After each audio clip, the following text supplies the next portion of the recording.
नमस्कार बंधु, सक्सेस बार चैनल में एक बार पुनः आपका स्वागत है। जी हाँ, समीक्षा अधिकारी, सहायक समीक्षा अधिकारी महाअभियान के तहत आज हम कुछ महत्वपूर्ण बातों पर चर्चा करेंगे और मैं कहता हूं 55 दिन 55 प्रहार समीक्षा अधिकारी आपके द्वार। जी हाँ मित्रों,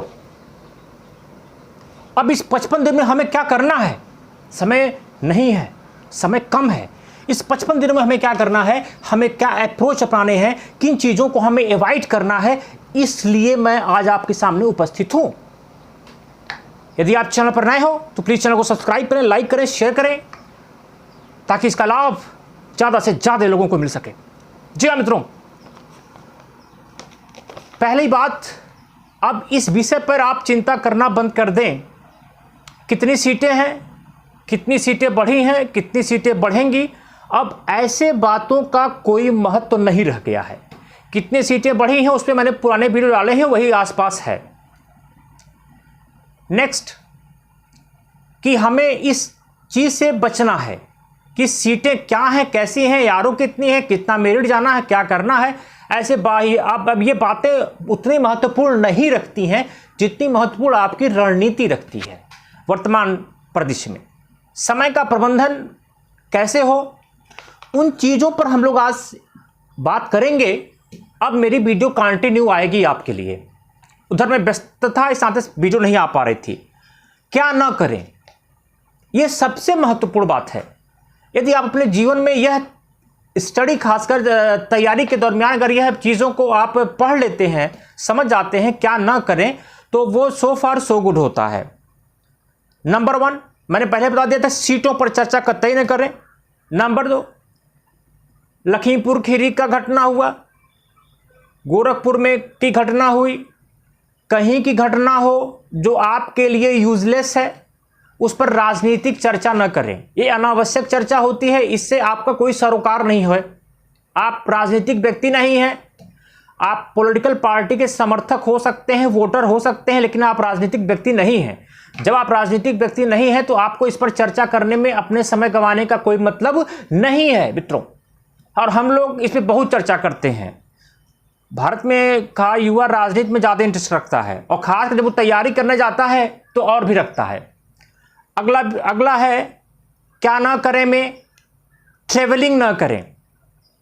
अब आप सोच रहे होंगे ट्रेवलिंग, हमने इसको बहुत ही अनुसंधान से सारी बातों को निकाला हूं मैं। ट्रेवलिंग ना करें, जैसे किसी तीर्थ यात्रा पर न जाएं, टाइम वेस्ट होगा आपका। यात्रा करना बुरी बात नहीं है, लेकिन उसका विरोधी नहीं हूं मैं। देखिए, टीका चंदन लगाया हूं, लेकिन अभी आपके पास उचित समय नहीं है। टूरिस्ट प्लेस पर न जाएं। किसी 2-4 दोस्त मिले, वैगनार में, गाड़ी में, ट्रेन में बैठे और चल दिए। यदि मुखर्जी नगर, इलाहाबाद हो, रह के तैयारी कर रहे हैं, या अपने शहर से दूर घर पे रह के कहीं मकान किराए पे लेके तैयारी कर रहे हैं, तो कृपया घर ना आए इस 55 दिन तक। आजीवन नहीं कह रहा हूं, मात्र 55 दिन की बात कर रहा हूं मैं, समीक्षा अधिकारी महाअभियान के तहत। घर आने की कोशिश ना करें। कब घर आने की कोशिश ना करें? छठ में, दीपावली में, दशहरा में, या कोई अन्य त्योहार पड़ जाए। हाँ, अगर कोई बड़ा है, जैसे कोई शादी है, ब्याह है, तो आप 1-2 दिन के लिए जाएं, उसको अटेंड करके चले आएं। लेकिन अब छठ दिवाली में, ये तो छठ दिवाली तो हर साल आएगी। हर साल तो आप जाते होंगे अपने घर, एक साल नहीं जाएंगे तो ऐसा तो है नहीं कि पूरे भारत में आपदा आ जाएगी। आप जैसा तपस्वी इंसान नहीं पहुंच पाया, नहीं पूजा कर पाया, उसको आप अपने घर के आसपास जहां मकान लेके रहते हैं वहां कर लें। अब प्रश्न यह, इन चीजों को आप यह मान लें कि आपको यह नहीं करना है। अब जब नहीं करना है, अब प्रश्न उठता है तब क्या करें? तब क्या करें? नंबर 1, आप योग करें, मेडिटेशन करें। अगर आप जिम करते हैं तो जिम को कंटिन्यू बनाए रखें। यदि आप जॉगिंग करते हैं तो जॉगिंग को कंटिन्यू बनाए रखें। यानी कि एक मतलब कि आपका फिजिकली इन्वॉल्वमेंट होना चाहिए। अब प्रश्न उठता है, इतने दरमियान में 55 दिन में क्या खाएं? जी हाँ, आप सोचोगे मैं क्या बता रहा हूं। जी, हकीकत ही बता रहा हूं, कोई बताता नहीं है। वेज नॉनवेज आप जो भी हो सब खाएं। फल आवश्यक है। जो लोग फल खाना नहीं पसंद करते हैं वो जूस खाएं ताकि आपका मन मस्तिष्क तरोताजा बना रहे। सेब, अनार, केला में जो आपकी इच्छा हो वो खाएं।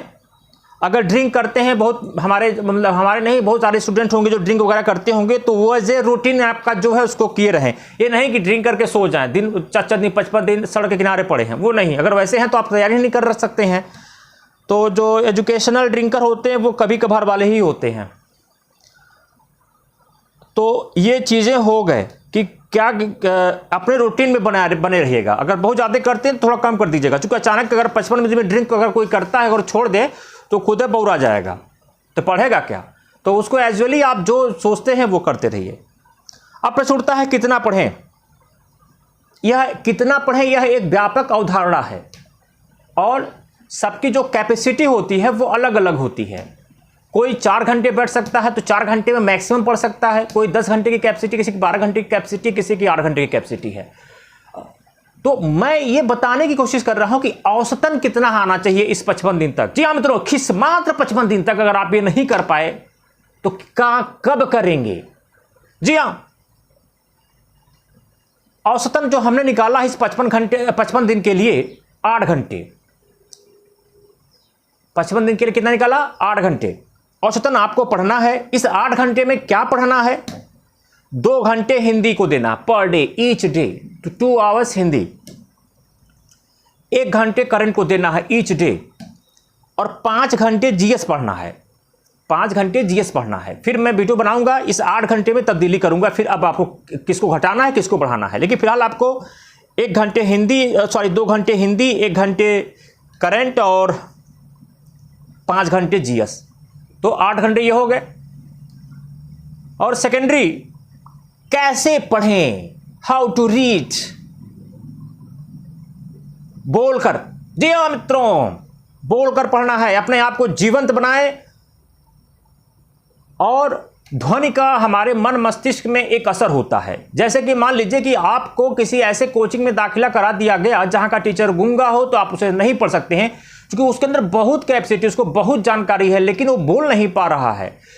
क्योंकि वो बोलना भी क्या होता है, संप्रेषण होता है। वो आपके पास एक जो बेड कम्युनिकेशन, जो गुड कम्युनिकेशन है, वो नहीं हो पा रहा है।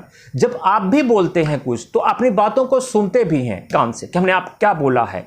तो ध्वनि का स्वयं को संप्रेषण देने की एक अद्भुत कला होती है, वह कला होती है बोलकर पढ़ना। जी हाँ मित्रों, तो बोलकर पढ़ें। अब हम ये नहीं कह रहे कि इतना कस कस के बोलें कि आसपास के लोग सुने, कहें कि हाँ भाई कोई व्यक्ति है जो पढ़ रहा है, और इतना कस कस लाएंगे फेफड़ा उफड़ा सब जो है डैमेज होकर दिया। नहीं, सामान्य प्रवृत्ति से बोल के पढ़ने की आदत डालिए, क्योंकि ज़्यादा कस के बोलेंगे तो आप 1 घंटा भी नहीं पढ़ पाएंगे। नेक्स्ट, कैसे पढ़ें? बैठकर पढ़ें, कुर्सी मेज पर पढ़ें, बेड टेबल पर पढ़ें, लेकिन साथ में टेबल लैंप जरूर रखें और कमरे में अंधेरा बनाए रखें। आप कहेंगे कि आप तो शक्तिमान के किलविश हो गए, अंधेरा कायम हो, ऐसी बात कर रहे हैं। नहीं, उजाला वहीं चाहिए जहां आपको आवश्यकता हो सकता है कि उजाला, बहुत सारे मित्र जो मुखर्जी नगर या इलाहाबाद, बाहर लखनऊ वगैरह, पटना वगैरह में पढ़ते हैं, तो अपने रूम में खूब रंगीन फोटो चिपकाए रहते हैं। तो चारों लाइट जलेगी तो आप क्या दिशा, वो क्या हो, तो माइंड, वो जो एकाग्रचित मन होता है वो भ्रमित हो जाएगा। और टेबल लैम्प का सबसे ज़्यादा जो मतलब कि साइंटिफिक वैल्यू है, उसकी लाइट वहीं पड़ती है जहां आपको देखना है। उन्हीं शब्दों पे पड़ती है, उन्हीं बुक्स पे पड़ती है, तो आप देखना शुरू कर देते हैं। तो इतनी चीज़ें आपको करना है। और प्रश्न उठेगा कि कब किस टॉपिक को कैसे पढ़ें, किस टॉपिक में क्या क्या पढ़ें। इसके लिए हम अगले वीडियो में आपके सामने उपस्थित होंगे। और हमारा जो एम है, जो उद्देश्य है, जो मिशन है, वो मिशन 160 मार्क्स, यानी कि 55 क्वेश्चन प्लस 105 क्वेश्चन। जी हाँ, जीएस में 105, जीएस में 105 और हिंदी में 55 क्वेश्चन का टारगेट लेकर हम चल रहे हैं। नमस्कार, धन्यवाद, वंदे मातरम, भारत माता की जय।